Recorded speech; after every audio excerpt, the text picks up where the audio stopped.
friends, I am Caitlin Workman and welcome to my YouTube channel where I empower and encourage other entrepreneurs. I'm so excited that you guys are here today. We're going to talk all about how to photograph a wedding in the rain. We have had plenty of experience with this. While we've had plenty of beautiful sunny days, we also have photographed rainy days, snowy days. We photographed a wedding in a hurricane, and they still had beautiful images. So I am hoping that with these tips today, you guys will feel more confident next time that you have rain on a wedding day. So first tip, this is a practical tip, but make sure that you carry clear umbrellas. We have like 12 of these, maybe 14 that I keep in my car. Literally, they live in the trunk of my car. They're those clear, cute little umbrellas. And while I don't love every picture to be taken under a clear umbrella, I do think that they're really important just to add to your client experience, if for no other reason than to like get your bride and groom from point A to point B without getting soaked. So make sure that you have those clear umbrellas. I'll talk more about that in a little bit, but the next, probably what is most important, is just your attitude about the day. None of us are super excited when we come to a dream location with beautiful mountain views and then we realize that we're going to be taking all of the portraits either in the rain or inside. None of us are excited about that. Your bride certainly is not excited about that. So we want to make sure that we arrive with positive energy and encouragement and just let the bride know that we are in control of the situation. Remaining in control is really important, and you guys can do this by things like having clear umbrellas, being prepared, and also keeping an eye on the weather. So reassure your bride that you're going to have a great day. They're going to have beautiful portraits, even if it doesn't stop raining at all, but you're going to keep an eye on the weather every 30 minutes to an hour, and you're going to update her throughout the day. If you see any little windows of sunshine or even just little breaks from the rain, that you're going to be sneaking out to grab some portraits, and just like communicate that ahead of time, make sure she's okay with that, and let her know that you're going to do everything you can to give her the best experience possible. I really think that your energy coming into the day makes a huge difference in how your clients feel.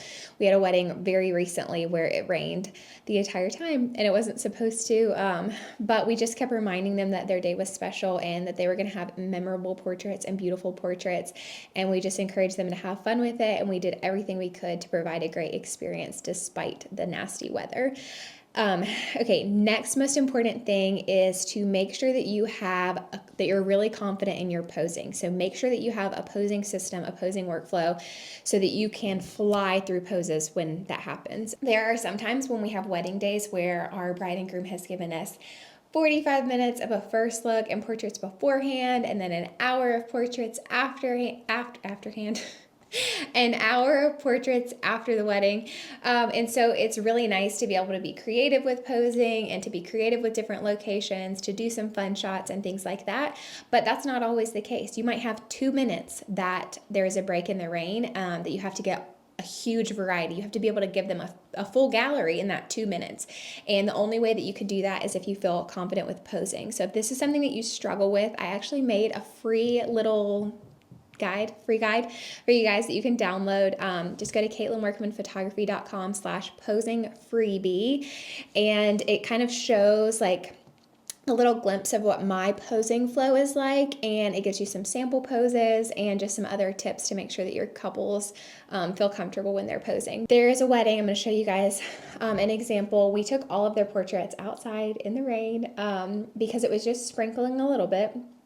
And the alternative at that venue was inside of the barn where the reception is. And that just was not their vision. It wasn't what we wanted to do. So we asked them and they were totally comfortable going out. It was just sprinkling at that point, and it was after the ceremony. And we took their portraits in the rain, but it was cold. She had goosebumps, chill bumps. Do you guys say goosebumps or chill bumps? She had goosebumps, and it was cold, and so we knew we had to move really, really fast, but she still has a full gallery. They still have a huge variety. These are actually some of my favorite portraits of all time because it was just a really sweet, really beautiful couple, but we were able to give them a full, consistent gallery because I moved so quickly. We would use our clear umbrellas, get them in the spot that we wanted, position them, grab those umbrellas, and then move through a posing workflow super fast. So in 60 seconds, I may have gotten 30 poses done because I had a good posing workflow. So if you're like, I have no idea how to do that, it takes me like a full minute to set up one pose, then please make sure you grab that and let me know if you guys think that's helpful. But that will really help you just be able to give a variety if you do have to run out in the rain, or even if there's just like a 2-minute window of no rain. Okay, another tip is to use cover to your advantage, to be creative with the cover that you find. So that same wedding day that I just showed, they did not choose to do a first look. They wanted the first look to be down the aisle, which meant we needed to make sure that she stayed really, really beautiful for that moment. And so we couldn't go outside in the rain beforehand because like her hair would have gotten messed up and her dress was beautiful and it would have gotten messed up. So we didn't want to do that before the ceremony, obviously. It's totally different when you're after the ceremony and you've gotten some portraits and they've seen each other and all of that. But so before the ceremony, they were getting ready at this really, really beautiful house, and I would have loved to take advantage of all of the spots that were there, but we just couldn't. So what we did was we used the little bit of porch cover that they had, and I'll show you guys right here. You can see these are some of my favorite bridal portraits, and it looks like they were taken outside, but they weren't. We just had her like positioned to where she was under the porch, and then behind her, so like porch is here, she was under the porch, behind her was this like beautiful greenery scenic background. So you couldn't tell that she was on the porch for the most part. It just looked like this really beautiful creamy green background, and it also made it look like it was not dreary outside, even though it was totally dreary. So make sure that you use the covering that you have. I've done bridal party portraits like under, on porches. A lot of venues have like a really pretty porch or something like that, but this was just an example of how we used the cover, but it doesn't just look like an indoor portrait or just on the porch. So I was able to get huge variety. I also positioned them 3 different ways. So like I have some bridal portraits of her with the greenery behind her, and then I have some of her with her girls, with the house behind them on the porch, and then even some in the other direction. So we were able to get a lot of variety just by thinking creatively with the cover that we have, which sometimes is what you have to do, especially if it's a really, really rainy day. That wedding that I mentioned that was in a hurricane, the whole hour that we were doing bridal party and things like that, it was like a torrential downpour, so we couldn't just go outside or anything like that, so I had to keep them on the porch, but we were able to give them some really, really beautiful images. The last thing is just to make sure that you embrace the day. Just remind your couple that it's about their love story, it's about their day. Their wedding is about them and starting their marriage, and we're going to embrace that day as it is. So I definitely encourage couples to not be afraid to get a little bit rainy, not be afraid to get a little bit wet, and sometimes get some like really just unique, beautiful images. I'll show you guys another one here, a wedding we just did. It rained a lot, but I wanted to still give them some beautiful, like epic portraits. And so they danced in the rain, and we took the umbrellas out, even though it was pouring. We set up our flash, and we gave them like a really like magical rainy shot.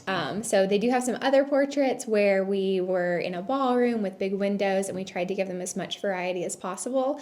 But we did sneak out in the rain and take some fun portraits out there too. So just remember that our job is to give our clients the best experience possible, but it's also our job to document the day as it is and to give them memories of what their day looks like. So you can't have a wedding day that rains all day long and not have a single picture in the rain. That's just not really like showcasing the story of their day. So make sure that you're just keeping that in mind and just kind of embracing it and enjoying it. And what a crazy cool job that we have, that's what we get to do, is just document people's love stories. So I hope that those tips were helpful. Remember, if you have a rainy wedding day coming up, or you just have a wedding day coming up, make sure that you grab my posing freebie. That will kind of show you what my workflow is, my posing flow is like, to give you guys just some tips and some help, so that you can fly through those poses and give your couples as much variety as possible and a great experience. So I hope that you guys thought that this was helpful. Make sure that you subscribe and leave a comment below if you have another question that you'd like to see answered, or just leave a comment and let me know that you found this helpful. Bye guys.